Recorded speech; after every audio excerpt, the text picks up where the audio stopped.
దీనికి ముందు 40 రోజులు ఫాస్టింగ్ ఉన్నారు. చాలామంది 40 దినాలు ప్రార్థనా కోడికలు జరిగించారు. అది లెంట్ డేస్, శ్రమ దినాలు అని పేరు పెట్టి చేశారు. నిజంగా ప్రియులరా, క్రీస్తు కొరకు శ్రమ పడటం అంటే అర్థం ఏంటంటే, క్రీస్తు కొరకు శ్రమ పడటం అంటే అర్థం ఏంటంటే, ఎవరైతే నమ్మలేదో, ఎవరికైతే దేవుని వాక్యము ఎవరైతే వినలేదో అలాంటి వారికి దేవుని వాక్యాన్ని వినిపించి, బంధింపబడిన వారిని విడిపించేదే నిజమైన ఉపవాసము, అది నిజమైన శ్రమ అని బైబిల్లో స్పష్టంగా రాయబడిందండి. ఇంటికి వెళ్ళిన తర్వాత చదువుకోండి. అవేంటంటే, యెషయా గ్రంథము 58వ అధ్యాయం చదువుకోండి. అక్కడ నిజమైన ఉపవాసాల గురించి అక్కడ వ్రాయబడింది. అలాగే క్రీస్తు శ్రమల గురించి 53వ అధ్యాయం రాయబడింది. 53, 58 అధ్యాయాలంతా మీరు చదవగలిగితే శ్రమల గురించి వ్రాయబడింది. క్రీస్తు గురించి పౌలు గారు కూడా శ్రమపడ్డారు. ఎంత శ్రమ పడ్డారు అంటే పిల్లరా, ఆయన ఒక చోట కూర్చొని ప్రార్థన చేయలేదు, కానీ సువార్తను, వాక్యాన్ని ప్రకటించటానికి అనేక శ్రమలు పడ్డాడు అని ఆయన వ్రాయబడింది. 1 కొరింథీ పత్రిక 11వ అధ్యాయాన్ని చదువుకుందాం. 1 కొరింథీ పత్రిక 11వ అధ్యాయము. అదేనండి.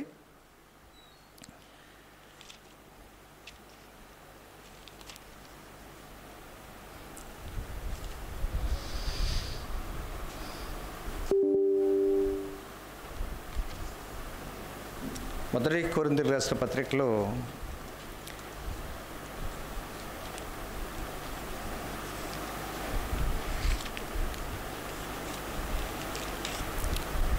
పౌలు గారు పడిన శ్రమల గురించి ఆయన స్పష్టంగా వ్రాసాడండి.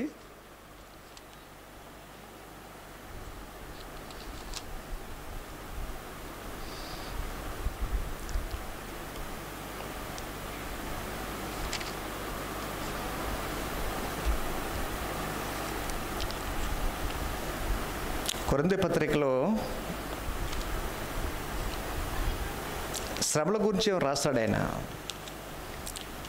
నేను అనేక శ్రమలు పడ్డాను అని వ్రాయబడింది.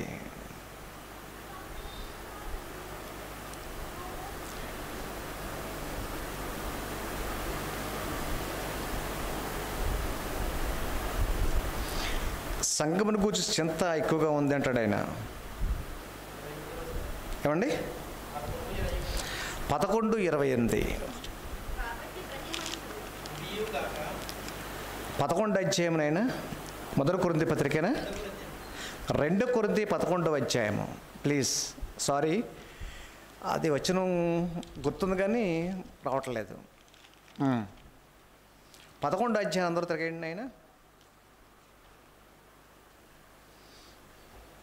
క్రీస్తు కొరకు ఎలాంటి శ్రమలు పడ్డారు చూడండి. శ్రమ దినాలు అంటున్న ప్రజలు, క్రైస్తవులు దేవుని వాక్యం కోసం, ప్రజల యొక్క రక్షణ కోసం ఏవైనా ఈ శ్రమ దినాలు ఏమైనా కష్టపడ్డారంటే నిజంగా పేరు తప్ప శ్రమ లేదండి. క్రైస్తవులకి పేరు తప్ప శ్రమ లేదు. నిజంగా శ్రమ దినాలు అంటే ఇలా ఉండాలండి. ఎలా ఉండాలో చూడండి. 23వ వచనం నుంచి అండి. వారు క్రీస్తు పరిచారకుల వెర్రివాని వల్ల మాట్లాడుచున్నాను.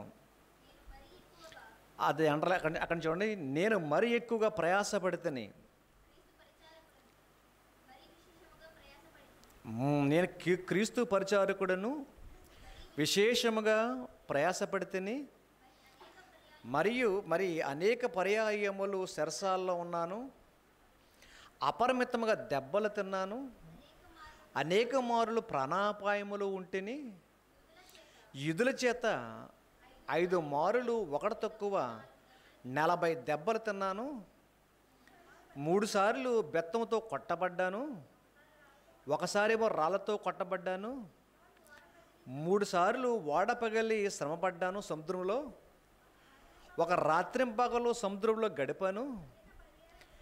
అనేక పర్యాయములు అండి ప్రయాణాల్లోనూ, అనేక పర్యాయములు నదుల ఆపదలోను, అనేక పర్యాయములు దొంగల యొక్క ఆపదలోను, ఆ స్వగ్రామములో స్వజనుల చేత ఆపదలలోను, అన్యజనుల వలన ఆపదలోను, పట్టణాల్లో నేను ఎక్కడ సేవకి వెళ్ళినా అక్కడే వ్యతిరేకత, మరి ఆపదలులోను, అరణ్యములో ఆపదలోను, సముద్రములో ఉన్నటువంటి ఆపదల్లోనూ, దొంగ సహోదరులు కపట సహోదరుల వలన ఆపదలోను ఒంటిని ప్రయాసముతోనూ కష్టముతోనూ తరచుగా జాగరాలు, నిద్ర లేదు రోజులుగాను, ఆకలి దప్పికతోనూ, తరచుగా ఉపవాసముతోనూ, తరచుగా చలితోనూ, బట్టలు లేకుండా, బట్టలు కూడా కొరత నాకు, దిగరత్వంతోనూ ఒంటిని ఇంకను చెప్పవలసిన నా శ్రమలు, నా శ్రమ దినాలు, సువార్త సేవలు, నా శ్రమ దినాలు అనేకములు చెబితేనే మనకు మతిపోయింది. మనకి ఇంకనూ చెప్పవలసి అనేక ఉన్నావంటండి. అంటే క్రీస్తు కొరకు శ్రమ పట్టమంటే అదండి. అండి ఇలా శ్రమ ధరలు కాబట్టి అండి 40 రోజులు ఇంటికాడ కూర్చునండి ప్రార్థన చేస్తానన్నాం అనుకోండి, అయినా నీకు శ్రమ ఏంటి నిజంగా చెప్పాలంటే? క్రీస్తు సిలువ కొరకు పడిన పాటులు తన శరీరమందు వేసుకొని ఇన్ని శ్రమలు, ఇన్ని ఆపదలు పడి సువార్త ప్రకటించాడండి. అదండి నిజమైనటువంటి శ్రమదినాలు. తర్వాత అండి, ఇదియుగాక సంఘమును గూర్చిన చింతయు కలదు, ఈ భారము దినదినము నాకు కలుగుచున్నది అన్నాడండి. సంఘాల బలపరచటంలో ఆయన పడినటువంటి కష్టము ఎంత గొప్పదో వ్రాయబడింది పిల్లరా. కనుక ఈస్టర్కు ముందు శ్రమ దినాలు పాటించారు మామూలుగా, పేరుకి మాత్రమే. నిజమైన శ్రమ ఏంటంటే పిల్లరా, మన సువార్తను ప్రకటించి నశించిపోతున్న వారు రక్షించటమే. మా బ్రతుకులు పడే కష్టమే, సువార్తలో పడే కష్టమే అది నిజంగా మనకు శ్రమ అని భావించాలని కోరుతున్నాను. ఇకపోతే పునరుత్థానం గురించి చూస్తే అపోస్తల కార్యాలు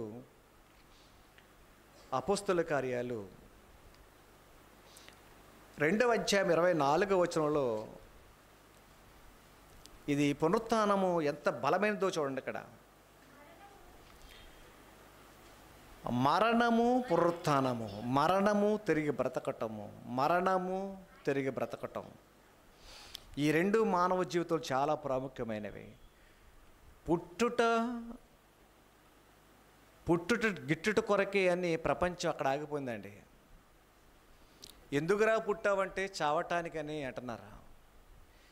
ఎందుకురా మొక్క పెరిగిందంటే విరుగుడు కొరకే అంటున్నారు. పెరిగింది ఎప్పటికప్పుడు ఇరిగిపోద్ది. ఎందుకు పుట్టావు అంటే చచ్చిపోతాను కనుక, చావుకి కాదు. మానవ జీవితంలో మరణం ఎందుకు అంటే తిరిగి బ్రతకటానికంటండి. ఎంత బాగుందండి. విరిగిపోయింది తిరిగి నిలబడదు, విరిగిపోయిన చెట్టు తిరిగి నిలబడదేమో కానీ గిట్టుడు కొరకే, అంటే పుట్టుక మరణం కొరకే కాదు, పుట్టింది తిరిగి బ్రతకటానికంటండి. అదండి మనం పుట్టింది తిరిగి బ్రతకటాకట. మరణం పునరుత్థానం అన్నాడంతే. మానవ జీవితంలో మరణం పునరుత్థానం. మరణించేవా, తిరిగి బ్రతకాలి. తిరిగి బ్రతకటానికే క్రీస్తు చనిపోయి తిరిగి బ్రతికాడు. మరణము ఏమైంది చూడండి. ఇప్పుడు మరణం ఏమైంది చూడండి. మరణము క్రీస్తుని సమాధుల్లో బంధించి ఉంచుట అసాధ్యము గనుక దేవుడు మరణవేదనను తొలగించి ఆయనను లేపెను. మరణమును జీవమును నేనే. ఏమండి? మరణమును పునరుత్థానమును నేనే. నన్ను నమ్మినవాడు తిరిగి బ్రతుకుతారు. ఈ మాటని మనసులో పెట్టుకొని యోహాను సువార్త 11:20 చదవండి. ఇప్పుడు ఈ మాటను మనసులో పెట్టుకోండి. మరణవేదన తొలగించి దేవుడు ఆయన లేపెను. ఆయన వల్ల నమ్మిన మనం కూడా లెగుస్తాం. చూడండి, అందుకు యేసుప్రభువు ఏమంటున్నారంటే, పునరుత్థానమును జీవమును నేనే. నా యందు ఎవడైతే నమ్ముతాడో వాడు చనిపోయినను బ్రతుకుతాడంట. మళ్ళీ అదండి, చనిపోవటం ఎందుకు చెప్పండి? ఇప్పుడు తిరిగి బ్రతకటానికి. ఎంత బాగుందండి అసలు ఈ సిద్ధాంతం కానీ, ఈ మహాజ్ఞానం కానీ, ఈ పరమార్థం కానీ ఇందులో ఏముందా? అసలు సమాజం ఎక్కడ ఆగిపోయిందంటే, ఎందుకురా పుట్టావంటే పుట్టుట గిట్టుట కొరకే. పుట్టావు చస్తావు, చచ్చిన నీవు మళ్ళీ ఏదో జంతువుగా పుడతావు, మళ్ళీ చేస్తావు, మళ్ళీ పుడతావు, చేస్తావు. సమాజం అక్కడితో ఆగిపోయిందండి, అంతే. కానీ పరమార్థం ఏంటంటే పిల్లరా, దేవుని యొక్క అర్థం ఏంటంటే, క్రీస్తు యొక్క మరణము సమాధి పునరుత్థానం. ఎందుకంటే పుట్టిన ప్రతి మనిషి బ్రతకాలి, బ్రతికించటానికి ఆయన చనిపోయి తిరిగి బ్రతికాడు, మరణాన్ని జయించాడు. వీరులు ఎవరంటే, విశ్వంలో వీరులు ఎవరంటే క్రీస్తును నమ్మి చనిపోయి బ్రతికిన వారే నిజమైన క్రైస్తవులు, విశ్వాసులు. మరణాన్ని గెలిచాడు ఆయన. చూద్దాం, పాట ఒకసారి చూద్దామండి. నేను ఆ పాట ప్లే చేయ ఒకసారి. క్రీస్తు మరణాన్ని సమాధిని ఆయన గెలిచాడు. ఆయన లైట్లు అప్ చేయండి. వచ్చిన వారు పాడండి, రాని వారు నేర్చుకోండి. వచ్చిన వారు పాడండి, రాని వారు నేర్చుకోండి.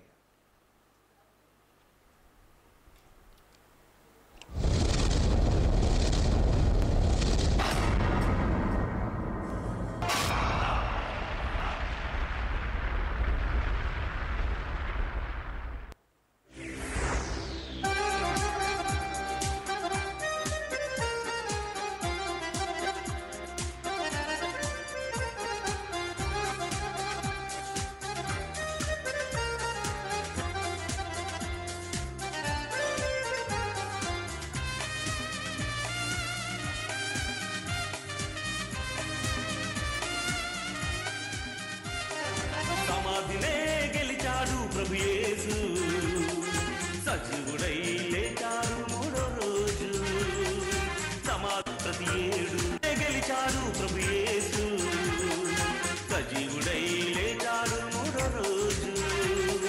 సమాధి వెదకకు సంఘమా ప్రతి ఏడు, ఉపవాసాలతో ఏడ్చెదవు నింతుడేసులని. నీ కొరకై, నీ పిల్లలకై, అంజులకై, ప్రతి వారికై ఆత్మలు రక్షించుటకై నీవు కదలాలి. ఆ సమయాన్నొచ్చే ఉపవాసం భరించాలి. సమాధినే గెలిచాడు ప్రభు యేసు, సువార్తనే చాటాలి ప్రతిరోజు. సమాధినే గెలిచాడు ప్రభు యేసు, సువార్తనే చాటాలి ప్రతిరోజు.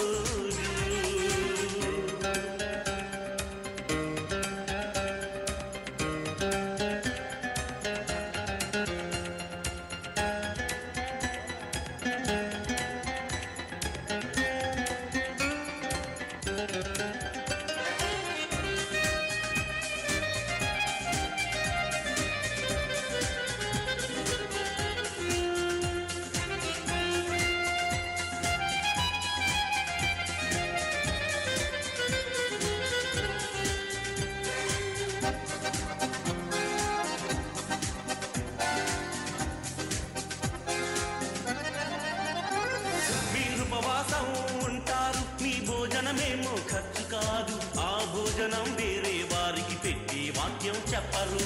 బూడిద చల్లుక కూర్చొని గోనె పట్టలు కట్టుకుని నీరసంగా ముఖమును పెట్టి ఉపవాసాలే చేస్తారు. ఆ యూదులు చేసే ఉపవాసం క్రైస్తవులకది అపచారం. ఆ యూదులు చేసే ఉపవాసం క్రైస్తవులకది అపచారం. దేవుడు లేడని దుర్మార్గులకు దేవుడు ఉన్నారని చెప్పాలి. పాప భారమను కారిమ్రానుని మోసే బాధిని కాపాడుటకై కదలాలి ఇంటి నుండి, కదలాలి సంఘాలన్నీ. ఇవి ఏ ప్రభువుకు ఇష్టమైన ఉపవాసాలు. ఈ ఉపవాసాలు చేస్తున్నారా క్రైస్తవులు? సమాధినే గెలిచాడు ప్రభు యేసు, సువార్తనే చాటాలి ప్రతిరోజు.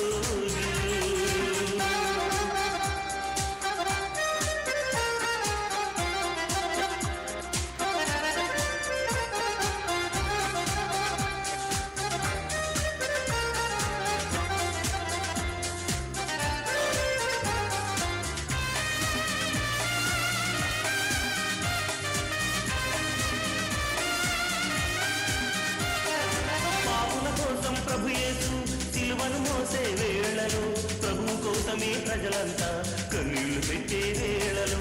పాపుల కోసం ప్రభు యేసు సిలువను మోసే వేళలో, ప్రభువు కోసమే ప్రజలంతా కన్నీళ్లు పెట్టే వేళలో. అమ్మలారా నా కోసం ఏడవకంటనే ఆ యేసుని మాట మరచి ఏడ్చుట న్యాయమా? అది యేసుకు ఇష్టమా? సమాధినే గెలిచాడు ప్రభు యేసు, సజీవుడై లేచాడు మూడో రోజు. సమాధినే గెలిచాడు ప్రభు యేసు, సజీవుడై లేచాడు మూడో రోజు. సమాధి వెదకకు సంఘమా ప్రతి ఏడు, ఉపవాసాలతో ఏడ్చెదవు లెంటుడేసులని.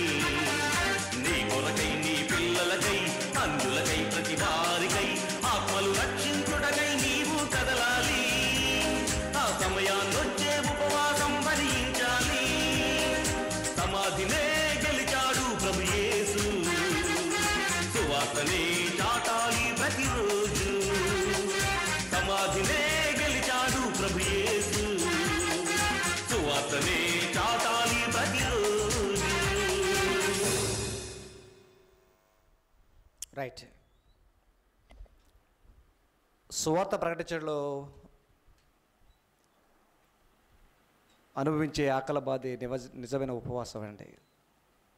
మన బాధల కొరకు, కష్టాల కొరకు చేసే ఉపవాసాలు మరి మన కొరకవి, దేవుని కోసం కాదు. మత్తయి సువార్త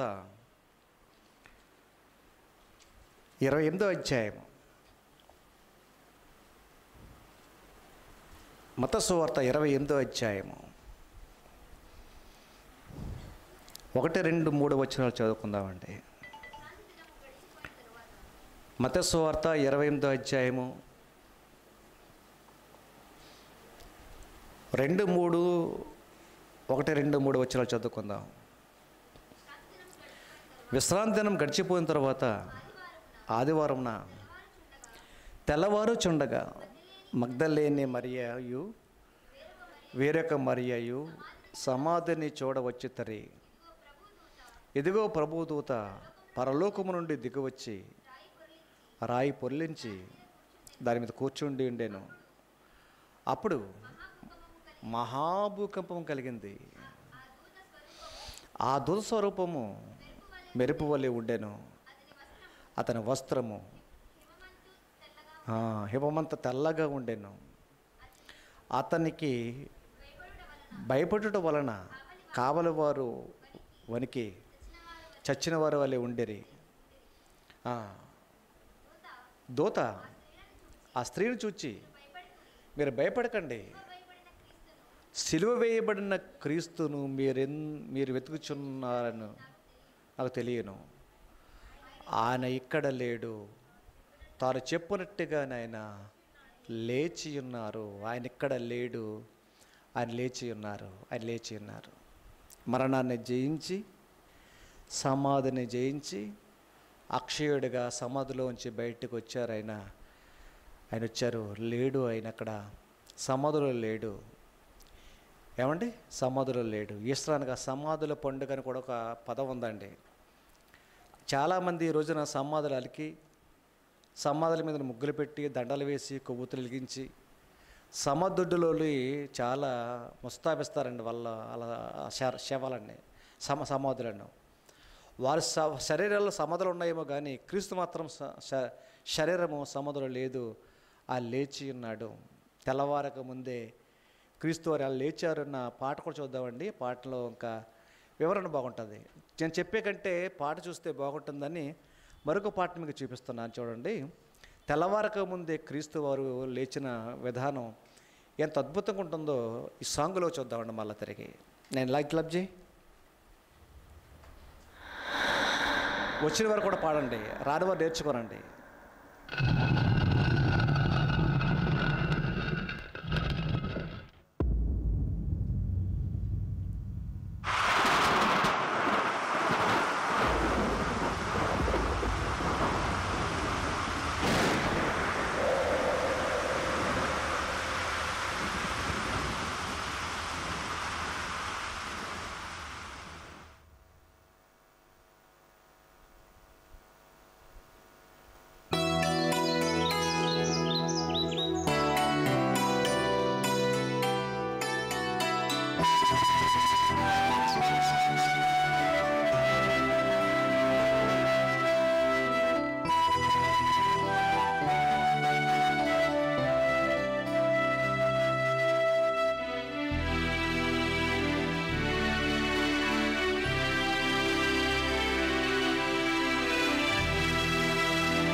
ప్రకటించు పందల కడలేచి యేసు సువార్తను,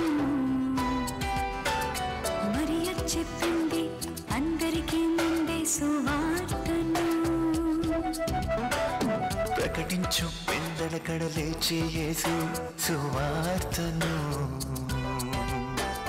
మరియ చెప్పింది అందరికీ ముందే సువార్తను.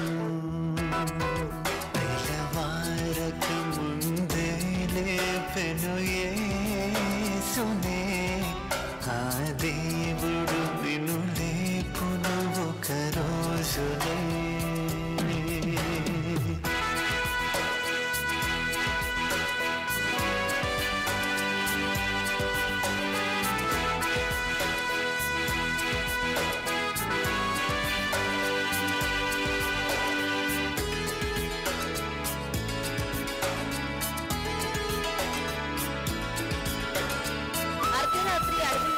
ప్రయాణం మంచిది కదా.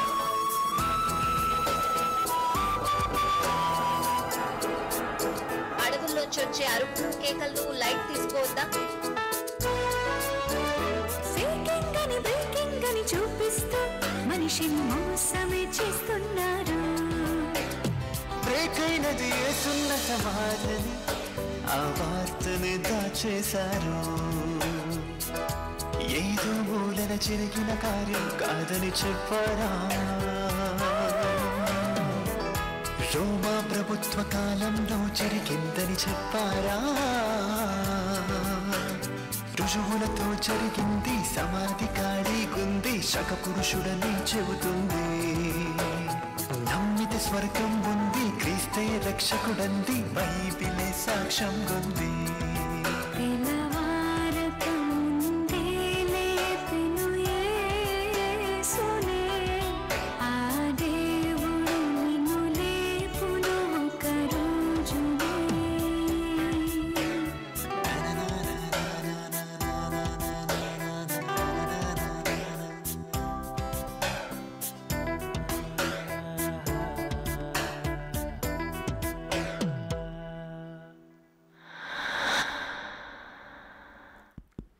కళ్ళు మూసుకోండి, ప్రార్థన చేసుకుందాం.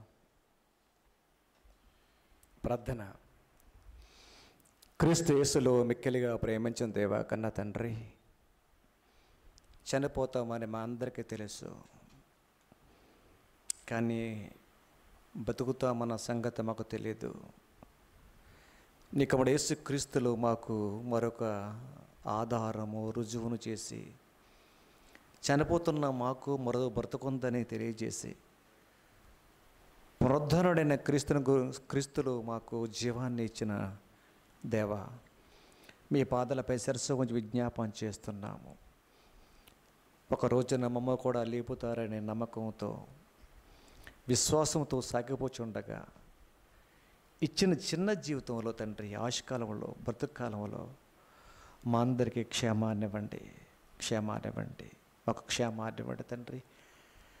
నాయన, మీ యందు నమ్మకం కోల్పోకుండా మరింత బలవంతులై అనేక మందిని నీ సువార్తను ప్రకటించి మీ పక్షంగా నాయన నిలబెట్టమని ప్రార్థిస్తూ, కొద్ది నిమిషాలు మీ వాక్యాన్ని మాకు వివరించమని వేడుకుంటూ, యేసుక్రీస్తు పేరిట ఈ ప్రార్థన అడుగుచున్నాం మా పరలోకపు తండ్రి, ఆమేన్. ప్రభునందు ప్రియ సోదరులారా, సోదరీమణులారా, బైబిల్ అంతట్లో దేవుడు చెప్పేది ఏంటంటే,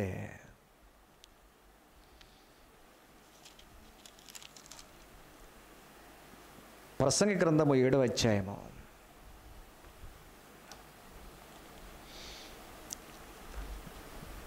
జాగ్రత్తగా వినండి. మన ప్రసంగాలు లేక దేవుని వాక్యాలు కల్పితం కాదు, నిజమైన వాస్తవాలు. ప్రసంగి గ్రంథము 7వ అధ్యాయము 2వ వచనం ఆఖరి మాట చదివితే, అనగా మరణము అందరికీ వచ్చును గనుక బతుకుతున్న మనము వస్తున్న మరణాన్ని మనసున పెట్టాలి అని జ్ఞాన సొలొమోను ఎప్పుడూ రాశాడండి. బతుకుచున్న మనము వస్తున్న మరణాన్ని మనసు పెట్టాలి. మళ్ళా చదువుకుందాం. మరణము అందరికీ వచ్చును గనుక బ్రతికేవారు వస్తున్న మరణాన్ని మనసు పెట్టి బ్రతకండి అన్నాడండి. మనసు పెట్టి బ్రతకండి అన్నారు. చాలామంది మరణాన్ని మనసు పెట్టి బ్రతకని వారు ఎవరంటే లోక ప్రజలు.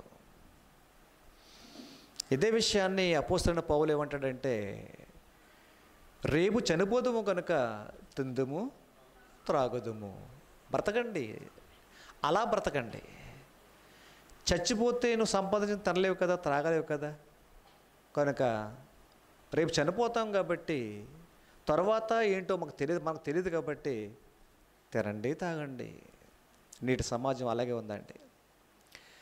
బైబిల్ అంతటి విషయంలో ప్రతి మనిషి తెలుసుకోవాల్సింది ఏంటంటే, తెలుసు మరణం అందరికీ వచ్చునని తెలుసు, కానీ మరణం తర్వాత మరో బ్రతుకుందని చాలామంది తెలియదు. కనుకనే క్రీస్తును నమ్మలేకపోతున్నారు. నమ్మిన వారిలో 2 రకాలండి. 2 రకాలు. నమ్మిన కొంతమంది తిరిగి బతకాలని నమ్మిన వారు ఒకరైతే, చనిపోయిన తర్వాత తిరిగి బతకాలని నమ్మే క్రైస్తవులు కొంతమంది అయితే, మరికొంతమంది క్రైస్తవులు ప్రభు నమ్ముకుంటే కష్టాలు తీరిపోతాయని నమ్ముకునే క్రైస్తవులు ఎక్కువ మంది అండి. శుక్రవారం ఉపవాస ప్రార్థనలకు వెళ్ళుతున్న వారందరూ ఎలాంటి వాళ్ళు చెప్పండి? రోగాలు బాగుచేయించుకోవటానికి, జీవితంలో దొరకనివి పొందటానికి, అనుకున్నవి పొందటానికి ఎలాగో నా దేవుడిని నమ్మే క్రైస్తవులు చాలామంది ఉన్నారండి. తిరగపోతే ఉడిచిపెట్టిన వారు కూడా చాలామంది కూడా ఉన్నారండి. దేవుని పిల్లలరా, కొంచెం మీ మనసును, మీ జ్ఞానాన్ని, మీ వివేకాన్ని దేవుని వాక్యంతో ముడిపెట్టండి. మహాజ్ఞానం అర్థమవుతుంది అన్నమాట. యేసు లేచాడు, నన్ను లేపుతాడు. ఇదేనండి క్రైస్తవ విశ్వాసం. యేసు లేచాడు, నన్ను లేపుతాడు. మరణం అందరికీ వచ్చును, అయితే బ్రతికేవారు మనసు పెట్టాలి అనే మాట ఉంది. అయితే ఏమండి, బ్రతికేవారు ఇది మనసు పెట్టాలి. మరణం తర్వాత బ్రతుకుందా? మరణం తర్వాత బ్రతుకుందా? అయితే మనం ఎలా నమ్ముదాం? మరణం తర్వాత బ్రతుకుందా? అయితే మరణించిన వారు, చనిపోయిన వారు ఉన్నారా లేరా? అసలు చనిపోయిన వారు ఉన్నారా లేరా అన్న విషయం గురించి, ప్రశ్న గురించి ఆలోచిద్దామండి మనం. మీరు చెప్పండి, మన చుట్టాలలో, మన బంధువులలో, తాత ముత్తాతలు, అమ్మమ్మ, నాయనమ్మలు, ఏమంటే చాలామంది బంధువులు చనిపోయారు. చనిపోయిన వారు ఉన్నారంటారా లేరంటారా? ఏమోనండి, మాకు తెలియదండి అనొచ్చు మీరు. రెండోది ఏంటంటే, మన పూర్వీకులు చెప్పిన మాటలు ఏంటంటే, చచ్చిపోయిన వారు దేలవుతారని చెప్పారు. కోరికలు తీరకపోతే కనుక శ్మశానంలోనో లేదంటే చెట్ల మీదో గాలయ్యి తిరుగుతారని చెప్పారు. కొంతమంది అయితే చనిపోయిన వారు ఏమైపోతారో మాకు తెలియదని కూడా అన్నారు. కానీ చనిపోయిన తర్వాత మన మీద మన గురించే సరైన నమ్మకాలు లేకుండా పోయాయి. చనిపోయిన వారు ఉన్నారో లేదో ఒకసారి చూద్దామండి. చనిపోయిన వారు ఉన్నారో లేదో బైబిల్ ప్రకారంగా చూద్దాం. చనిపోయిన వారు ఉన్నారు అని రుజువైతే, మీరు నేను చనిపోతే ఉంటాము అని రుజువు చేసుకోవాలి ఇప్పుడు మనం. ఏమండి, చూద్దాం. లూకాసు వార్త 9వ అధ్యాయం తిరగండి. ఇప్పుడు మరణము, పునరుత్థానము రెండు గురించి చూద్దాం. ముందు మరణం గురించి చూద్దాం. మరణం తెలుసు, అందరికీ వస్తుంది. అంటే మరణించిన తర్వాత మరణించిన వారు ఉన్నారా లేరా ప్రశ్న. మరణించిన తర్వాత ఉన్నారా లేరా చూద్దామండి. లూకాసు వార్త 9వ అధ్యాయము 29వ వచనం నుంచి కొన్ని విషయాలు ఆలోచిద్దామండి మనమే. ఈరోజు నేను ప్రసంగం చేసి వేరే సంఘాలు రోజు బాప్తిసాలు ఉన్నాయండి. కేసరిబెల్ సంఘంలో బాప్తిసాలు ఉన్నాయి. ఆ బాప్తిసాలు ఇవ్వటానికి వెళ్తాను, ప్రసంగం చేసి వెళ్తాను. తర్వాత కార్యక్రమాన్ని రఘు నడిపిస్తారు. జాగ్రత్తగా వినండి. ఈరోజు ఈ పాఠం చాలా ప్రాముఖ్యమైనది మనకి. ఇలాంటి పాఠాల్లో ఎవరు చెప్పరు ఇంకా మనకి. లూకాసు వార్త 9వ అధ్యాయము ఎంతరా 29 చూడండి. యేసుక్రీస్తు వారు కొండ మీదకి వెళ్ళి ప్రార్థిస్తుండగా ఆయన ముఖరూపము మారింది. ఆయన వస్త్రాలు తెల్లనవై దగదగా మెరిచెను. అండ్ ఇమేజ్లోకి వెళ్ళండి. ఇమేజ్ ఊహించండి మీరు. అలాగా యేసుక్రీస్తు వారు కొండ మీదకి వెళ్ళినట్టుగా, ఆయన ప్రార్థన చేస్తున్నప్పుడు ప్రకాశంగా ఆయన మీదకి వచ్చినట్టుగా, ఆయన రూపం అంతా మారిపోయినట్టుగా, ఆయన వస్త్రాలు తెల్లనవై దగదగ మెరుస్తున్నట్టుగా. విజన్ చూడండి, విజన్ దర్శనంగా చూడండి. ఈ వాక్యాన్ని ఒక దర్శన రూపంలో చూడండి మీరు. అదండి, వాక్యాన్ని దర్శన రూపంలో చూడండి. మీకు పడుకున్నప్పుడు వస్తున్న కళలు కాదు, వాక్యంలో ఉన్న సంగతులనే దర్శన రూపంలో చూడండి ఎంత బాగుంటాయో, చాలా అర్థవంతంగా ఉంటాయండి. అండి ఆయన వస్త్రములు తెల్లనివై దగదగా మెరిసెను. అక్కడ జరుగుతున్న సందర్భంలో ఇద్దరు పురుషులు ఆయనతో మాట్లాడుతున్నారు. ఆ ప్రకాశమైనటువంటి వెలుగులో క్రీస్తుతో మాట్లాడుతున్నారు. వారు ఎవరంట? వారు మోషే, ఏలియా అనువారు. జాగ్రత్త వినండి. ఇక్కడ క్రీస్తు వారు ప్రార్థన చేస్తున్నారమ్మా. అయ్యా, ఆ ప్రార్థనలో ఆయన ముఖరూపం మారింది. ఆ ప్రకాశమైనటువంటి ఆ వెలుగులో ఇద్దరు మనుషులు వచ్చారు. ఆ ఇద్దరు మనుషులు ఎవరంటే మోషేయు, ఏలియాయు. వీళ్ళిద్దరూ ఒక రోజున భూమి మీద బ్రతికారు. ఇది చరిత్ర సాక్ష్యం ఉందండి, మర్చిపోకండి. మోషే అనే వ్యక్తి భూమి మీద క్రీస్తు కంటే ముందు ఇయే చెప్తున్న జాగ్రత్త వినండి. క్రీస్తు కంటే ముందు 1500 సంవత్సరాల కాలంలో బ్రతికినవాడు. ఎక్కడ బ్రతికాడు అంటే ఈజిప్ట్ దేశంలో బ్రతికాడు. ఈజిప్టు దేశంలో బ్రతికాడు ఆయన. క్రీస్తుకు ముందు 1500, ఈ లెక్కల్లో రాసుకోండి. క్రీస్తుకు ముందు 1500 సంవత్సరాల కాలంలో ఐగుప్తు దేశంలో పుట్టి ఐగుప్తు దేశంలో బ్రతికినటువంటి వ్యక్తే ఇశ్రాయేలీయులకు ధర్మశాస్త్రాన్ని అనుగ్రహించినటువంటి ప్రవక్త మోషే గారు. ఆ దేశంలో బ్రతికాడైనా, శరదారిగా భూమి మీద బ్రతికాడైనా. అలా బ్రతికి 120 ఏళ్ళు భూమి మీద బ్రతికినటువంటి మోషే 80 ఏళ్ళు 40 సంవత్సరాలు ఫరో దగ్గర పెరిగి మరో 40 సంవత్సరాలు మామ దగ్గర ఉండి మరో 40 సంవత్సరాలు ఇశ్రాయేలుతో నడిపించిన వ్యక్తి ఐగుప్తు దేశంలో ఎప్పటికీ చరిత్ర పుటాలలో రాయబడింది ఆయన చరిత్ర. క్రీస్తుకు ముందు 1500 సంవత్సరాల కాలంలో బ్రతికినటువంటి మోషే ఇప్పుడు ఎవరు కనబడుతున్నాడు? యేసు ప్రభు కనబడుతున్నాడు. ఆలోచించండి ఒకసారి. అరే శరీరము మరి సినాయి పర్వతాల మధ్య సమాధి అయిపోయింది. మోషకు శరీరం అండి సినాయి పర్వతాల మధ్య సమాధి అయిపోయింది. కానీ ఆయన ఆత్మ ఉందే, మోషే అనే ఆత్మ. పేరు ఆత్మకు కానీ మోషే శరీరానికి కాదు.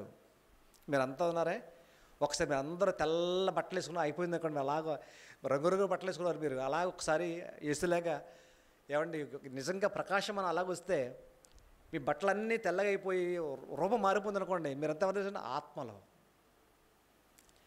శరీరం క్షయమైనది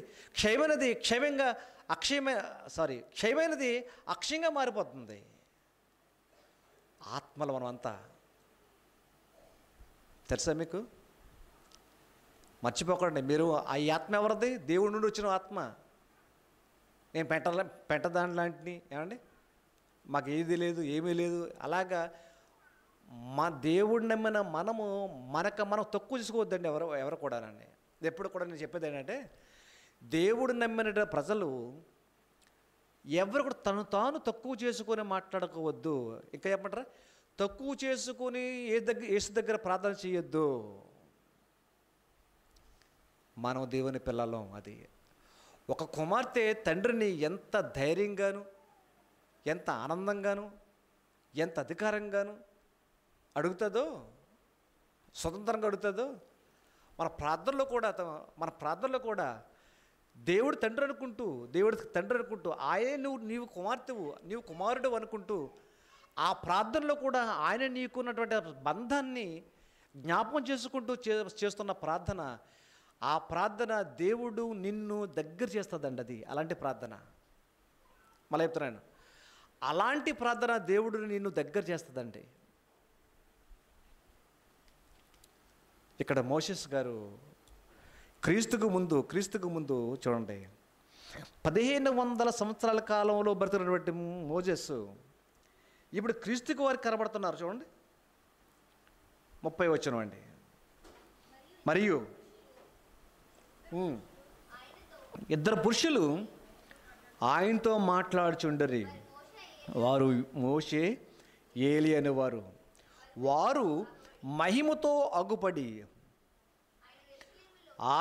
వారు మోషే ఏలియాలు యేసుక్రీస్తుకి, అలాగే 28వ వచనంలో ఉన్నటువంటి పేతురు, యోహాను, యాకోబులకు కూడా, ముగ్గురికి కూడా, పేతురు గారు కనిపించారు, యోహాను గారు కనిపించారు, యాకోబు గారు కూడా చూశారు. ఎవరిని? మోషే ఏలియాలను. వారు మహిమతో అగుపడి యేసుక్రీస్తు వారు యెరూషలేములో నెరవేర్చబోయే నిర్గమము అంటే దాటిపోవుట. అంటే యెరూషలేములో ఎప్పుడు సిలువేయబడతావు తండ్రి యేసుప్రభువా? ఆ యెరూషలేమును విడిచిపెట్టి ఈ భూమిని విడిచిపెట్టి మేమన్న లోకము పరదేశికి ఎప్పుడు వస్తావు? ఆ పరదేశం నుంచి మమ్మల్ని ఎప్పుడు పరలోకానికి తీసుకువెళ్తావు అన్న వివరాలు తెలుసుకోవటానికి అండి భూమి మీద ఉన్నటువంటి యేసుక్రీస్తు, పరలోకము నుండి భూమి మీదకి వచ్చినటువంటి యేసుక్రీస్తు దగ్గరికి పరదేశంలో ఉన్నటువంటి మోషే గారు వచ్చి కనబడుతున్నారండి, మాట్లాడుతున్నారు. పరలోకం నుండి వచ్చారు యేసుప్రభు వారు, పరదేశం నుంచి వచ్చారు మోషే గారు. జాగ్రత్త ఉంటున్నారా? పరలోకం నుండి యేసుక్రీస్తు వారు వచ్చారు, పరదేశం నుంచి ఏమో మోషే గారు వచ్చారు భూమి మీదకి. ఈ భూమి మధ్యాకాశం అండి అనుకోండి, ఇది భూమి ఆ మధ్యాకాశం. ఎంత బాగుందండి. ఇక్కడ మీట్ అయ్యారు వీళ్ళు. పరలోకము నుండి వచ్చినటువంటి యేసుక్రీస్తు వారు భూమి కింద ఉన్నటువంటి పరదేశంలో ఉన్నటువంటి మృతుల్లో ఉన్నటువంటి మోషే గారు వచ్చి ఎక్కడ మీట్ అయ్యారంటే భూమి మీద మీట్ అయ్యారండి, యెరూషలేములో మీట్ అయ్యారు. ఈ కొండ దగ్గర, ప్రార్థనా కొండ దగ్గర మీట్ అయ్యారండి. మీట్ అయ్యి ఆయన మాట్లాడారండి. అప్పుడు చెప్పండి, క్రీస్తుకు ముందు 1500 సంవత్సరాల కాలములు చనిపోయినటువంటి మోషే గారు క్రీస్తు వారికి కనిపించారా లేదా? కనిపించారంటే మోషే ఉన్నాడా లేదా? ఉన్నాడంటే చెప్పండి, చనిపోయిన మోషే ఉన్నప్పుడు మనము కూడా ఉంటాం. చనిపోయిన వారు ఉన్నారు అనడానికి ఆధారం ఇదేనంటే, చనిపోయిన వారు ఉన్నారనడానికి ఆధారం ఇదేనంటే. ఇంకా కొంచెం ముందుకు వెళ్దామండి మనం. ఏమండి, ఎంత రుజువండి. చనిపోతే ఉంటామా?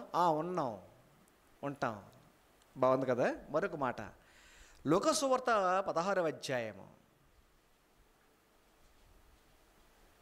ఏమండి, లూకా సువార్త 16వ అధ్యాయం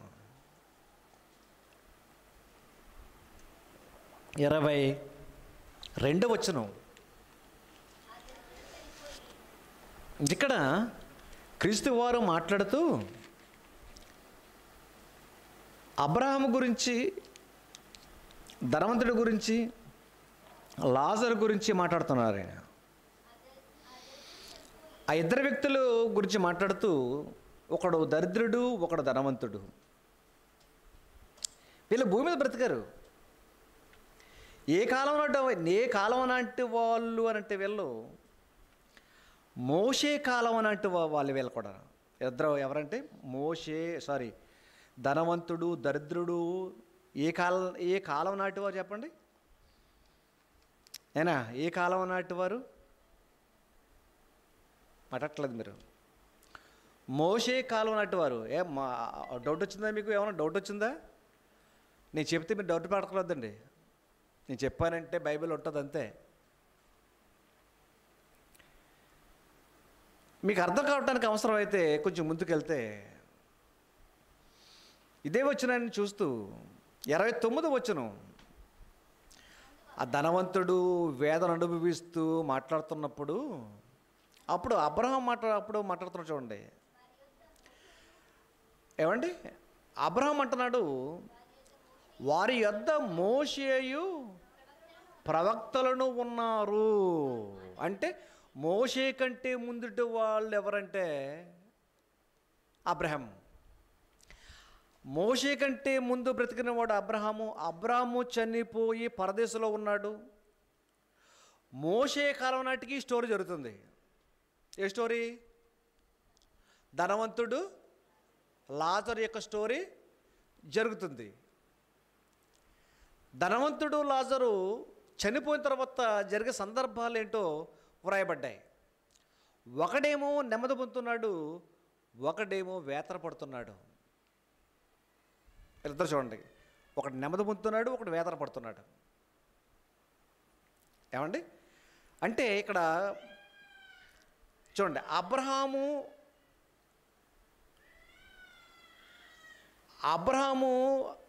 ఎప్పుడు వాడంటే మోషే ముందటివాడు.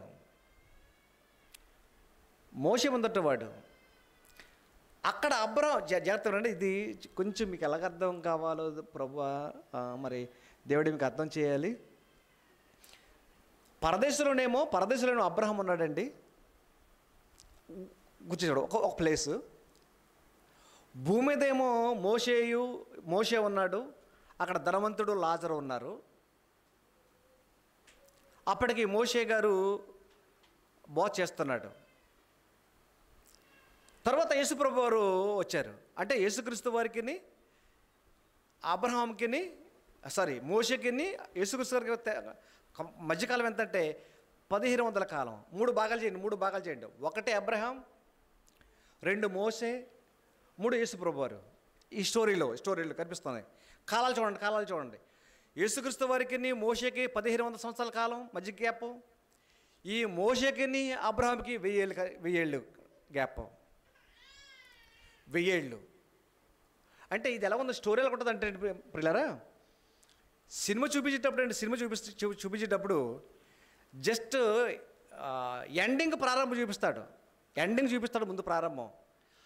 ఎలాగెందుకు జరిగింది అంటే ఫ్లాష్ బ్యాక్ వెళ్తాడు మళ్ళీ వెనక్కి. ఈ స్టోరీ ఎందుకు ఇలా జరిగింది అంటే, ఈ సిచ్యువేషన్ ఎలాగెందుకు జరిగింది అంటే ఫ్లాష్ బ్యాక్ వెళ్ళి చూపిస్తాడనమాట. అలాగే ఈ స్టోరీలో ఫ్లాష్ బ్యాక్ వెళ్ళాలి. ఇప్పుడు చనిపోయి మోషే కాలం నాటిలో ఉన్నటువంటి ధనవంతుడు లాజరు చనిపోయి వెళ్ళిపోయారు. వెళ్ళిపోయే ముందు, వీళ్ళకంటే ముందు ఎవరున్నారు అక్కడ?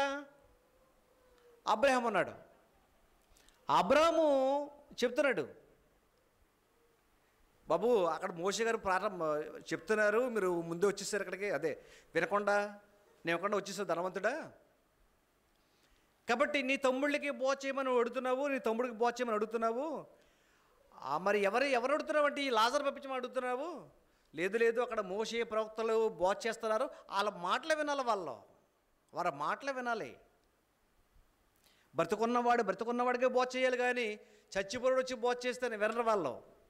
అంటే మోషే కాలంలో బ్రతికినటువంటి ధనవంతుడు లాజరు కూడా చనిపోయి ఉన్నారు. చూడు ఎక్కడున్నా చూడండి, 22వ వచనం చదువుతారా? 22వ వచనం. ఆ దరిద్రుడు చనిపోయి దేవదూతల చేత అబ్రహాము రొమ్మును అనుకున్నట్టు కూర్పబడెను. ధనవంతుడు కూడా చనిపోయి పాతి పెట్టబడెను. పాతి పెట్టబడింది శరీరము, చేర్చబడింది ఆత్మ. చూసారా ఎలా ఉందోనండి? పాతి పెట్టబడింది శరీరము, కాల్చబడుతున్నది శరీరము, చేర్చబడుచున్నది ఆత్మ. అప్పుడతడు పాతాళములో బాధపడుచు కనులెత్తి దూరము నుండి అబ్రహామును అతని రొమ్ముని ఆనుకొనిచున్న లాజర్ని చూచి, తండ్రి అబ్రహామా కనికరపడము.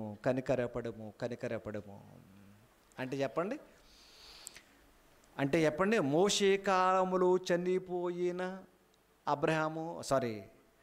మోషే కంటే ముందు చనిపోయిన అబ్రహాము ఉన్నాడు, మోషే కాలంలో చనిపోయినటువంటి ధనవంతుడు ఉన్నాడు, మోషే కాలంలో బ్రతికినటువంటి లాజరు కూడా ఉన్నాడు. అంటే చనిపోయిన వారు ఉన్నారు అనడానికి గొప్ప ఉదాహరణ అండి ఇది.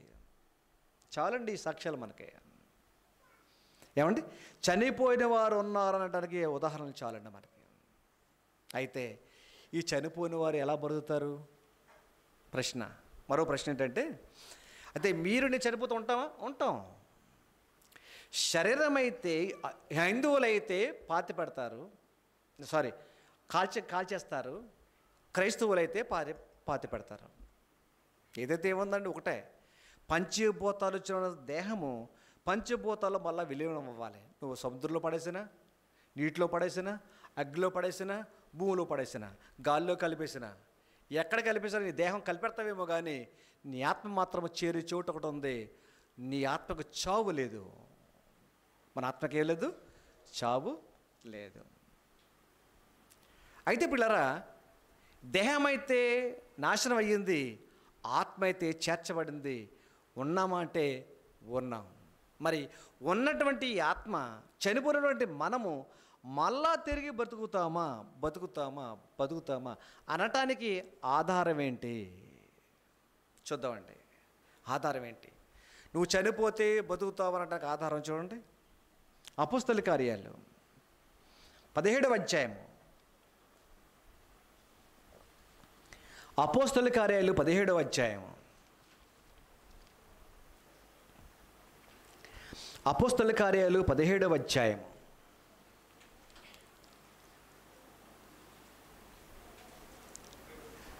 Very good. 31వ వచనం. జాగ్రత్తగా వినండి. అపోస్తల కార్యాలు 17వ అధ్యాయము. చనిపోయిన తర్వాత బతుకుతామనడానికి ఒక మాట చూడండి. చనిపోయిన తర్వాత ఎందుకనగా తాను నియమించిన మనుషుల చేత నీతిని అనుసరించి భూలోకానికి తీర్పు తెచ్చబోయేది ఒక దినము నిర్ణయించి ఉన్నాడు. అది అండర్ చేసుకోండి. చనిపోయిన వారిలో నుండి క్రీస్తును లేపునందున, దీన్ని నమ్మటానికి ఏమని నమ్మాలి? తిరిగి లేచిన యేసు నిన్నును లేపుతాడు. తిరిగి లేచిన యేసు నిన్ను నమ్ముతాడు. మరి చదవండి. మృతులో నుండి ఆయన లేపినందున దీన్ని నమ్మటానికి అందరికీ ఆధారము కలగజేసి ఉన్నాడు. ఇది మనసు పెట్టండి. అందరికీ ఆధారం కలగజేసి ఉన్నాడు దీన్ని నమ్మటానికి. ఏమని నమ్మాలి? చేతు పట్టుకోండి. ఇందాక మాటని లింక్ చేయండి. ఏ మాట అది? యోహాను సువార్త 11వ అధ్యాయము 25వ వచనం. 11వ అధ్యాయము 25వ వచనం. యేసు అంటున్నాడు, పునరుత్థానమును జీవమును నేనే. అదండి, నాయందు విశ్వాసం ఉంచువాడు చనిపోయినను బ్రతుకును. నాయందు విశ్వాసం ఉంచువాడు చనిపోయినను బ్రతుకును. బ్రతికి నాయందు విశ్వాసం ఉంచువాడు మరి ఎన్నడను, ప్రతివాడును ఎన్నడను చనిపోడు. ఈ మాట నమ్ముచున్నావా అని ఆమెను అడిగాడు. మీరు నమ్ముతున్నారండి? ఇప్పుడు నమ్మిస్తానండి. జాగ్రత్త వినండి. మళ్ళా చదువుతారండి. మళ్ళా చదువుకి మళ్ళీ వివరంలోకి వెళ్ళిపోదాం. 25వ వచనం. అందుకు పునరుత్థానమును జీవమును నేనే. నాయందు విశ్వాసం ఉంచేవాడు చనిపోయినను బ్రతుకును. ఏమండి? చనిపోయి ఈ రెండు ఒకసారి జరుగుతాయండి? ఈ రెండు ఒకసారి జరుగుతాయా? వేరు జరుగుతాయా? ఏమండి బైబిల్ చదువుతున్నారు, అర్థమవుతుందా మీకు? లక్ష్యం ఉంచండి. మళ్ళీ చదువుతా చూడండి. నాయందు క్రీస్తునందు విశ్వాసం ఉంచి చనిపోవాలంట. అలా క్రీస్తునందు విశ్వాసం ఉంచి చనిపోయినవాడు బతుకుతాడంటండి. మళ్ళా అలా బ్రతికినవాడు అని చనిపోయి మళ్ళా బ్రతికినవాడు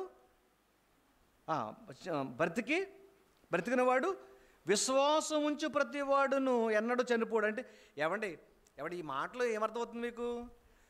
బ్రతకుండగా విశ్వసించే కదా నమ్మము. అలా నమ్మిన మనం బ్రతుకుతామంట. మళ్ళా బ్రతికిన తర్వాత మళ్ళీ విశ్వాసం ఎందుకండి? ఇప్పుడండి అనుకుందాం. ఇప్పుడు నేను విశ్వాసనండి. ప్రభు గారు నాకు చనిపోయాడని, నా పాపాల నిమిత్తం చనిపోయాడని, వినండి నా ఒక చూడండి. నా పాపాల నిమిత్తం చనిపోయాడని, నా పాపాల నిమిత్తము సమాధి చేయబడ్డాడని, నన్ను తిరిగి లేపటానికే యేసుక్రీస్తు వారు కూడా లేచారని నేను నమ్ముతున్నాను. అలా నమ్మేసి నేను బాప్తిసం పొందాను.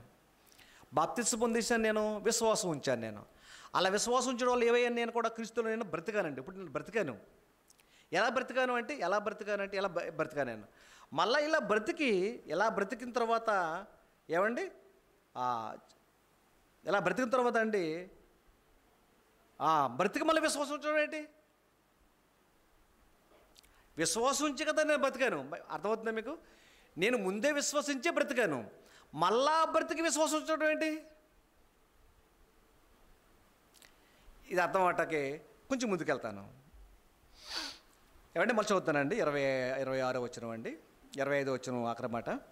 నా యందు విశ్వాసం ఉంచు ప్రతివాడు చనిపోయి, విశ్వాసం ఉంచి చనిపోవాలంటే, విశ్వాసం ఉంచి చనిపోయాను, అలా బ్రతుకుతానంట. ఎలా బ్రతుకు చూడండి, ఇది చేత పట్టుకోండి. ఎబెసీ పత్రిక 2 అధ్యాయం రండి. ఎబెసీ పత్రిక 2 అధ్యాయం. మీరు బలమైన విశ్వాసాలు కావాలి క్రీస్తులో. ఎబెసీ పత్రిక 2వ అధ్యాయము ఏమండి, ఎబెసీ పత్రిక 2వ అధ్యాయము 1వ వచనం చదవండి. 1వ వచనం, మీ అపరాధము చేత పాపము చేత చచ్చావా బ్రతికావా? బ్రతికున్న పేరు నీకు ఉంది, కానీ నీవు మృతుడువు. అమ్మయ్య, నేను గుడికి వెళ్తున్నాను, ప్రతి వారం వెళ్తున్నాను, ఏమండి ప్రార్థిస్తున్నాను, బైబిల్ చదువుకుంటున్నాను, కానీ బాప్తిసం పొందలేదు. నేను క్రీస్తుని నమ్ముకున్నాను, ప్రార్థిస్తున్నాను, చర్చికి వెళ్తున్నాను అనుకుంటున్నాం, కానీ రక్షణ పొందలేదు, బాప్తిసం పొందలేదు. కానీ దేవుడు పరలోకం చూస్తున్నాడు, కానీ దృష్టిలో ఏమయ్యామంట, మనం చనిపోయిన వారుగా ఉన్నామంట. ఎందుకంటే మన అపరాధము నుండి, మన పాపము నుండి ఇంకా విడుదల పొందలేదు, ఇంకా శుభ్రం అవ్వలేదు మనం. అదే ఇద్దరు చూడండి, చదవండి మళ్ళా. మీ అపరాధము నుండి పాపముల చేతను చచ్చిన వారై ఉండగా, అలా చనిపోయానండి. అలా చనిపోయిన నేనేమయ్యాను బాప్తిసంలో? క్రీస్తు కూడా నేను బ్రతికాను అన్నాడు చూడండి. క్రీస్తు కూడా బ్రతికించాను. అదండి ఈ మాట. ఎక్కడ రండి ఇప్పుడు? యోహాను సువార్తకు రండి. యోహాను సువార్త 11వ అధ్యాయం రండి. ఇప్పుడు 25 వచనం చూడండి. క్రీస్తునందు విశ్వాసం ఉంచిన మీరు చనిపోయాము. ఏమండి, చనిపోయాము అంటే చనిపోయి మనం ఏం చేసాం? బాప్తిజంలో తిరిగి బ్రతికాం. తర్వాత అలా బ్రతికి, అంటే ఇప్పుడు విశ్వాసగా బ్రతికి ఇప్పుడు విశ్వాసంగా బ్రతుకుతున్నాను. నేను విశ్వాసంగా బ్రతుకుతున్నాను. నేను ఎన్నటికని చనిపోను. అది అలాగా. మరి ఎన్నటి చనిపోనంటే మరి నాకు ఎప్పటికప్పుడు చావుతుంది కదండి. మరి ఈ మాటకి ఎప్పుడు చచ్చిపోతాను కదా మరి నేను. 10 ఏళ్ళకో 20 ఏళ్ళకో చనిపోతాను కదా అండి. ఏమో రేపు చనిపోవచ్చేమో, ఎప్పటికీ చనిపోతాం కదా అండి. మరి చనిపోరన్నాడేంటి? నా యందు విశ్వాసం ఉంచిన ప్రతివాడు మరి ఎన్నడను చనిపోడు. అదేంటి ఈ మాట? నమ్ముచున్నావా? నేను నమ్ముతాను. మీరు నమ్ముతున్నారా?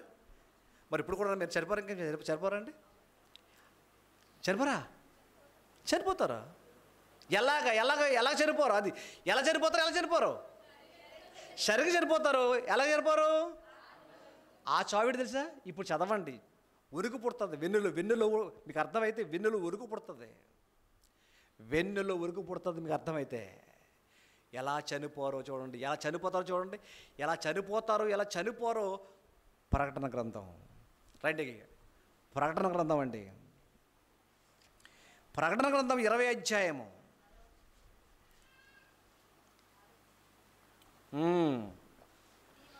5వ వచనం మనసు పెట్టి చదవండి. అందరూ తీయండి బైబిల్. ఏమండి? యోహాను సువార్త ప్రకటన గ్రంథము 5వ అధ్యాయము ఎంతైనా 20వ అధ్యాయము 5వ వచనం. ఆ 1000 సంవత్సరములు గడిచే వరకు కడమ మృతులు వాళ్ళెవరో నమ్మి బాప్తిస్మం పొందని వారు బ్రతకరంట, వారు బ్రతకలేదు. ఇదియే మొదటి పునరుత్థానము అంటే రెండో పునరుత్థానం ఉంది. మొదటి పునరుత్థానములో ఉంటేనే పునరుత్థానం తిరిగి లేవటం, మొదటి పునరుత్థానములో ఉంటేనే రెండో పునరుత్థానంలో కనబడతావు. మొదటి పునరుత్థానంలో లేవనుకో రెండో పునరుత్థానంలో కనబడవు. చదవండి ఇప్పుడు. ఈ మొదటి పునరుత్థానములో అంటే బాప్తిసం ఉండదు. బాప్తిసం జాగ్రత్తగా వినండి. మొదటి పునరుత్థానం అంటే పాపము చేతను అపరాధం చేతను చచ్చిపోయిన నిన్ను నీటి సమాధి చేయాలి. అదే బాప్తిసం. పాపము చేతను అపరాధం చేతను చనిపోయిన మనము, ప్రభువునందు విశ్వాసం ఉంచిన మనము, అలా చనిపోయిన మనము ఇప్పుడు సమాధి చేయాలి, కప్పెట్టేయాలి నిన్ను. ఎక్కడ? నీటిలో. అది బాప్తిస్మములో కప్పెట్టేసి నీటిలో సమాధి చేసి తిరిగి లేవిస్తావు, బతుకుతావు. అలాగ బ్రతికి క్రీస్తులో కడ వరకు చచ్చిపోయేంతవరకు విశ్వాసం ఉంచితే, అలాగ విశ్వాసం చనిపోతే ఆ చావు కథ అన్నాడు. అది కథ వదిలేదు మీకు, అది మీకు చావు కథ కది. చదవండి ఇప్పుడు అక్కడ ఉంది. ఈ మొదటి పునరుత్థానంలో పాలుగలవారు ధన్యులను పరిశుద్ధులు. బాప్తిస్మములోను పరిశుద్ధురాలు అవుతావు. ధన్యుడు అంటే దేవుని చేత ఆశీర్వదింపబడిన వాడు అవుతావు. ఇట్టి వారి మీద రెండవ మరణానికి అధికారము లేదు. అమ్మా, ఎంత సవాల్తో కూడిన మాట అండి. ఎవడివ్వగలరండి? ఎవరు తప్పించగలరండి ఈ రెండో మరణం నుంచి? రెండో మరణానికి అధికారం లేదు. ఎవరి మీద? మొదటి పునరుత్థానములో పాలుగల వారి మీద. వాళ్ళెవరు? బాప్తిసం పొందిన వారు. బాప్తిసం పొందిన వారి మీద రెండో మరణానికి అధికారం లేదు.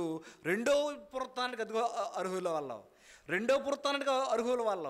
అంటే మొదటి పునరుత్థానంలో పాలుగల వారే క్రీస్తుతో పాటు లెగిస్తారు.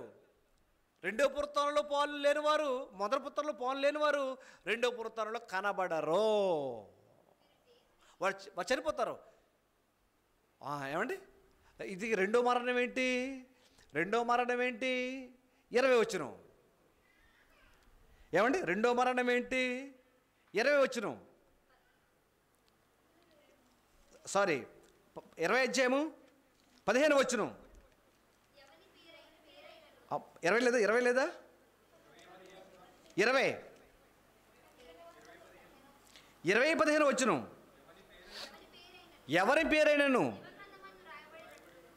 జీవగ్రంథమందు రాయబడినట్టు కనబడని ఎడల వాడికి అగ్నిగుండములో పడవేయబడెను. 14 వచనం. మరణమును మృతుల లోకమును అగ్నిగుండములో వేయబడెను. ఈ అగ్నిగుండము రెండో మరణము. చెప్పండి, రెండో మరణం ఏంటి చెప్పండి? అగ్నిగుండం. బాబరే, ఏమండి,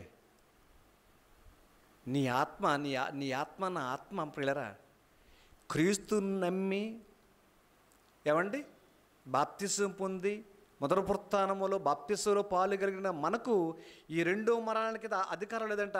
ఈ రెండో మరణం ఏంటంటే అగ్నిగుండాన్ని కూడా తప్పించుకుంటామంటండి. రెండో మరణాన్ని నుండి తప్పించుకుంటామంట. అలాగ చనిపోయి మొదటి పునరుత్థానములో పాలు పొందిన మనము, అలా పాలు పొంది బ్రతికి విశ్వాసం ఉంచిన మనము మళ్ళా ఎన్నడూ చనిపోమంటే యోహాను సువార్త ప్రకారంగా మళ్ళా తిరిగి మన నరకానికి మన మీద ప్రభుత్వం చేయదు. మళ్ళా నరకంలో చనిపోం, మనం ఇంకా పరలోకంలో ఉంటామండి. అదేనండి క్రీస్తు చెప్పిన మాట. క్రీస్తు పునరుత్థానంలో అంత గొప్ప శక్తి ఉందండి. అందుకే అన్నాడు పౌలు, పునరుత్థాన బలం ఎరుగు నిమిత్తం అంటాడు ఫిలిప్పీ పత్రికలోని. ఆ పునరుత్థానంలో ఉన్న బలం ఏంటంటే ఆ యేసుక్రీస్తు యొక్క పునరుత్థానంలో తిరిగి లేచాడు ఆయన. చూశారు మీరు, తిరిగి లేచినటువంటి ఆ పునరుత్థానంలో ఉన్న బలం ఏంటంటే క్రీస్తును నమ్మిన మనము, మొదటి పునరుత్థానంలో పాలు పొందినటువంటి మనము, బాప్తిసంలో పొందినటువంటి మనము చనిపోయినా కానీ రెండో మరణానికి వెళ్ళము. అలాంటి బలమైన పునరుత్థానం కలిగి ఉన్నాం మనమని పౌలుగా చెప్తారు. ఎంత బాగుందండి. క్రీస్తు పునరుత్థానంలో ఉన్న బలం అదేనండి. రెండో మరణానికి అధికారము లేదు. రెండో మరణానికి అధికారము లేదు.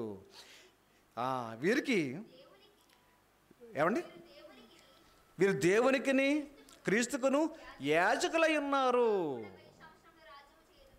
15వ వచనం అండి, 15వ వచనం మధ్య చదువుకోండి. ఎవడి పేరైనను మొదటి పుడతాను అంటే బాప్తిసం ఏం తెలుసండి? బాప్తిసం ఏం తెలుసండి?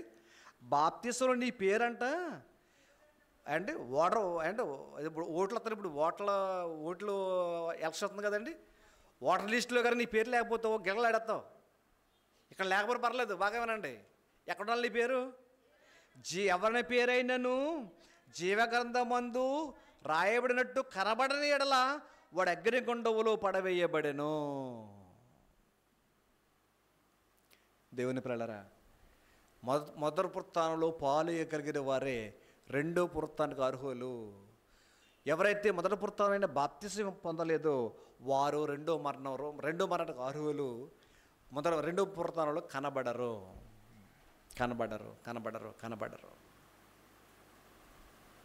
చివరికి మాట చదువుకొని ముగించుకుందాం.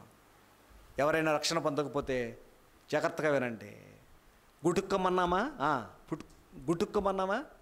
పుడుక్కుని వెళ్ళిపోతాం. నూనెలో చూడండి, నూనెలో జీలకర్ర వేయండి, జీలకర్ర నూనె బాగా కాగిన తర్వాత జీలకర్ర చుక్క అలా ఒకటేయండి, పటపట తెలిపోద్ది అలా పైకి. రక్షణ పొందకుండా చచ్చిపోయామా నరకంలో పుడుక్కుని తెలిపోతాం అంతే. నరకన మన ఆత్మ చావద్దు, అగ్ని ఆరదు. ఆత్మ చావద్దు, అగ్ని ఆరదు. యుగయుగాలు అక్కడే ఉండాలి. అలాంటి భయంకరమైన స్థితి నుండి దేవుడు లేపటానికే క్రీస్తు వారిని ఈ లోకానికి పంపించారు. ఫిలిప్పీ పత్రిక 3వ అధ్యాయం చదువుకుని ముగించుకుందాం. ఫిలిప్పీ పత్రిక 3వ అధ్యాయము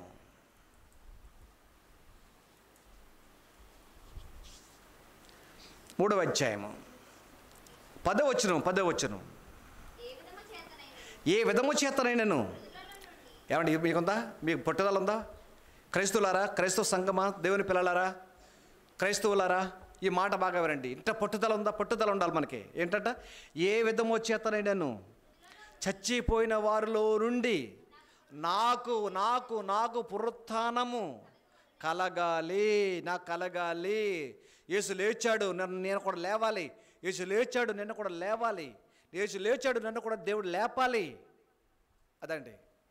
ఏ విధం వచ్చేస్తానైనాను, ఏ విధం వచ్చేస్తానైనాను. ఈ మాట ఎప్పుడు ఉపయోగిస్తామండి? ఏ విధము చేతనైనా సరే ఇల్లు కట్టాలి, ఏ విధము చేతనైనా సరే ఉద్యోగం సంపాదించాలి, ఏ విధము చేతనైనా సరే ఏదైనా సాధించాలి భూమి మీద అంటాం. మరి బ్రతుకుద్దా? ఆలోచన లేదండి, చివరిదో ఆలోచన లేదు మనకి. కానీ భక్తుడు అంటున్నాడు ఈ రోజున, ఏ విధము చేతనైనా సరే చచ్చిపోయిన వారిలో నాకేం కావాలి చెప్పండి? నాకేం కావాలి? పునరుత్థానము కావాలి. ఆ పునరుత్థాన బలం ఏంటో తెలియాలి. ఆ బలం ఏంటంటే పిల్లరా, రెండో మరణాన్ని కూడా జయించగలదు. మొదటి పునరుత్థానం ఎలాంటిదంటే, బాప్తిసం ఎలాంటిదంటే, రెండవ మరణాన్ని జయించగలిగే బలము మొదటి పునరుత్థానంలో ఉంది. అది ఎరుగను నేను. అందుకే చాలామంది కళ్ళ ముందు అందరూ ఎలా కనబడుతున్నారంటే, నరకానికి పోతున్న వారికి కనబడుతున్నారు ప్రజలందరూ. అది సువార్త ప్రకటించడానికి అన్నీ విడిచిపెట్టి వెళ్ళాడండి పౌలు గారు. సువార్తలు ఎంత బలం ఉందో చూడండి, ఎంత శక్తి ఉందో చూడండి. ఆత్మరక్షించే శక్తి దేంట్లో ఉందంట? సువార్తలో ఉంది. సువార్తలో ఉంది. క్రీస్తు యొక్క పునరుత్థానం అంత బలమైందని ప్రియులారా, అంత బలమైంది. నిజంగా రక్షణ పొందిన వారు చాలా ధన్యులు. మీ రక్షణకి, మీ మొదటి పునరుత్థానానికి మీరు విలువ కట్టలేరండి. ఈ జీవితంలో ఏమెట్టినా ఆ రక్షణ మీరు కొనలేరండి ఉచితంగా. ఆ రక్తం వలన, ఆ క్షమాపణ వల్ల మనము క్షమాపణ పొందాము, రక్షించబడ్డాము. ఆ పాట చూసుకున్న తర్వాత సోదరులు రఘు గారు మిగిలిన కార్యక్రమం జరిగిస్తారు. నేను బాప్తిసం ఇవ్వడానికి వెళ్తున్నానండి, ప్రార్థన చేయండి. నా పాట అయినా రైట్. క్రీస్తు యొక్క రక్తము మన క్షమాపణ కలిగించిన పాటను ఒకసారి చూసాము, మళ్ళీ మనం చూద్దాము. ఒకసారి ఆగినైనా ఆ పిల్లలు నేను మీ అందరి కోసం ప్రార్థన చేసి వెళ్తాను. ఎందుకంటే బాప్తిసాలు ఉన్నాయి కాబట్టి నేను వెళ్తున్నాను. మా సంఘంలో ఎవరైనా బాప్తిసాలు తీసుకోవాలనుకున్న వారు ఎవరైనా ఉంటే కనుక సిద్ధపడి ఉండండి, తెలియజేయండి. తప్పకుండా మీకు రక్షణ ఇవ్వడానికి సిద్ధంగా ఉన్నాను. అలాగే ఈరోజు సంఘ సహవాస ప్రేమ విందులో సహకరించిన పిల్లలు ఉన్నారు. వారందరి కొరకు నేను ప్రార్థిస్తున్నాను. కాబట్టి సంఘం ఆరాధన అయిన తర్వాత అందరూ భోంచేసి చక్కగా వెళ్ళాలని మనస్ఫూర్తి కోరుకుంటున్నాను. వారు సహకరించిన వారి పేర్లు వచ్చేవారు నేను చదువుతాను పిల్లరా. చదివే వారి కోసం నేను ప్రార్థన చేస్తాను. ఎవరికైనా ప్రార్థన అవసరతలు ఉంటే చెప్పండి. ఇప్పుడే నేను అందరి కోసం ప్రార్థన చేస్తాను. ప్రార్థన అయిన తర్వాత పాట మీరు చూసిన తర్వాత మిగిలిన కార్యక్రమాన్ని రఘు జరిగిస్తారు. So happy. ఈరోజు సంఘానికి ఎవరైనా కొత్తగా వచ్చారండి? సంఘానికి ఎవరైనా కొత్తగా వచ్చారా? రైట్. మీ అందరి కోసం నేను ప్రార్థన చేసి సెలవు తీసుకుంటాను. మొదటి పునరుత్థానం గురించి తెలుసుకున్నారు. మీరు కూడా చనిపోతాం, మనం కూడా చనిపోతాం కాబట్టి ప్రభువా నన్ను బ్రతికించు అనే ప్రార్థనలో జ్ఞాపం చేసుకుందాం. ప్రార్థన. క్రీస్తు యేసులో మిక్కిలిగా ప్రేమించిన దేవా కన్న తండ్రి, మృతుల పునరుద్ధానం యొక్క బలం ఎంత గొప్పదో ఇక్కడ యేసు క్రీస్తు తిరిగి లేవటంలో ఉన్నటువంటి మీ సంకల్పం ఏంటో తెలుసుకొని ఉన్నాము. నీ పిల్లలకు చెప్పాను తండ్రి, నైనై ఈ లోకంలో ఎలాగైనా బ్రతకగలం, బ్రతకుంటే బులుసాకని తిని బ్రతుకుతాను అని మనిషికి నమ్మకం ఉందేమో కానీ తండ్రి, చనిపోతే బ్రతుకుతాను అన్న నమ్మకం లేకుండా ఉన్న ఈ మానవ జాతికి తండ్రి నీ కుమారుడు యేసుక్రీస్తు మరణ సమాధి పునరుత్థానం యొక్క సాక్ష్యమే నాయన మాకు ఇచ్చారు తండ్రి. మా ప్రభా నీ పిల్లలు నాయన మేమంతా ఎలాగైతే బ్రతకుండగా ఎలా కలిసి ఆరాధన చేస్తున్నామో తండ్రి, ఎక్కడెక్కడ వాళ్ళమైనప్పటికీ కూడా మా ప్రభా చనిపోయినప్పటికీ నీ కుమారుడు యేసుక్రీస్తులో రక్షణ పొంది చనిపోయిన మేము ఇక ఎన్నడూ చనిపోము మీ యొద్ద ఉంటామని సెలవిచ్చారు. అట్టి వాగ్దానాన్ని వాక్యమే వాగ్దానంగా అందరికీ అనుగ్రహించమని ప్రార్థిస్తున్నాను. ఇరుకులు, ఇబ్బందులు, శోధంతో ఉన్నటువంటి పిల్లల కొరకు ప్రార్థిస్తున్నాను తండ్రి. ఇది కొద్ది కాలమే సెలవిచ్చారు. ఇవన్నీ బాధలు, కష్టాలు కొద్ది కాలమే, శరీరం ఉన్నంత కాలమే తండ్రి అవన్నీ వీడిపోతాయి. ఆయన లాజరు రోగంతో, పేదరికంతో, ఆకలితో ఆయన సమాజంలో పేరు లేకుండా బ్రతికినా కానీ ఆయన నెమ్మది పొందే చోటు పరదేశి అనుగ్రహించారు.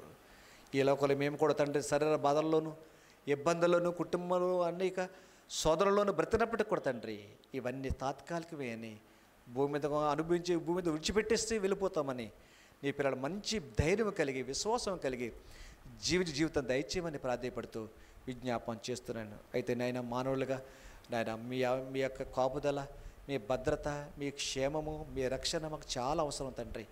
మేము తండ్రి జీవనిచ్చారు, పోషించండి, జీవనిచ్చారు, బ్రతికించండి. అన్న వస్త్రాలు ఇవ్వడు తండ్రి. నీ పిల్లలకు ఆరోగ్యాలు దయచేయండి మా ప్రభా. కుటుంబంలో నెమ్మది, శాంతిని దయచేయండి. నీ కుటుంబంగా, నీ పిల్లలుగా మీ శాంతిని నీ కుమారుడు ప్రభు నా శాంతిని అనుగ్రహించి వెళ్తున్నాను సెలవు ప్రకారంగా మీ శాంతిని ప్రతి కుటుంబానికి అనుగ్రహించండి ప్రభా. ప్రతి కుటుంబానికి అనుగ్రహించండి. స్త్రీల బతుకుల స్త్రీలుగా, విశ్వాస పరులుగా, పరమాన యోధులుగా, పురుషులను తండ్రి సంఘంలో మంచి పరిచారకులుగా నిలబెట్టి ఆయన విశ్వాసవంతు భాగ్యవంతులుగా చేయమని విజ్ఞాపన చేస్తున్నాను. వారు కలిగిన వృత్తుల్లో సహాయం చేయండి ఆయన. ఉద్యోగాల విషయంలో ఉద్యోగాలు సహాయం చేయండి. నీ పిల్లలు చదువుతున్న మా ప్రభు చదువు విషయంలో సహాయం చేయండి. ఆ చదువుకు తగినటువంటి మంచి ఉద్యోగాలను అనుగ్రహించి మా ప్రభు, తద్వారా వచ్చే సేవలో, వచ్చే వేతనంలో మా తండ్రి మీ సేవను, సువార్తను సంపూర్ణంగా చేయగలిగే గొప్ప సహకారులుగా, నిజమైన సహకారులుగా, యోగ్యులుగా మా ప్రభు నాయన తండ్రి నిలబెట్టమని ప్రాధేయపడుతూ విజ్ఞాపన చేస్తున్నాను. కృప చూపించండి. ఈరోజు సంఘ ప్రేమ సహవాస విందుకి సహకరించినటువంటి ప్రతి హస్తాన్ని బలపరచండి ప్రభా, బలపరచండి. వారి కుటుంబాలలో ఆహారము సమృద్ధిగా అనుగ్రహించమని వేడుకుంటూ మీ పాదరపై శిరస్సు ఉంచి మీ బలిసిన చేతికి దీనమస్కోడనై సంఘం అంతా అప్పగించి వెళ్తున్నాను. తర్వాత జరిగే కార్యక్రమం అంతా కూడా మీకు మహిమకరంగాను, సంఘంకు దీవెనకరంగాను జరిగించమని మా రక్షకుడు మీ ప్రియకుమారుడైన యేసుక్రీస్తు పేరటి ప్రార్థన అడుగుచున్నాం మా పరలోకపు తండ్రి. ఆమేన్. నేను ఆ పాట